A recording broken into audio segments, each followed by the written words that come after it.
ঢাকা কেন্দ্রীয় কারাগার থেকে ইতোমধ্যে আন্তর্জাতিক অপরাধ ট্রাইব্যুনালে আনা হয়েছে ১৩ আসামিকে। অন্য মামলায় রিমান্ডে থাকায় হাজির করা হবে না আব্দুর রাজ্জাককে। অসুস্থ থাকায় আদালতে উপস্থিত হতে পারেন না এমন কথা থাকলেও শাহজাহান খানকে আদালতে হাজির করা হয়েছে। সোমবার ১৮ নভেম্বর সকাল ১০টায় তাদেরকে প্রিজন ভ্যানে করে আনা হয়।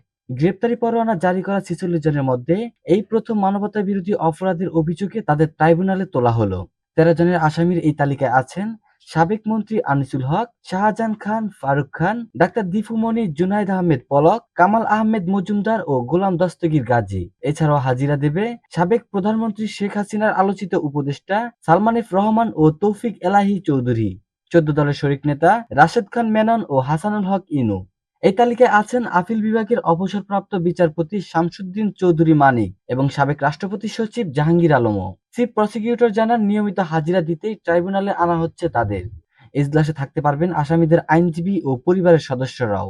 গত ১৭ অক্টোবর আন্তর্জাতিক অপরাধ ট্রাইব্যুনালের চেয়ারম্যান বিচারপতি মোহাম্মদ গোলাম মুর্তজা মজুমদারের নেতৃত্বে ৩ সদস্যের বিচারিক প্যানেল তাদের হাজির করার আদেশ দিয়েছেন।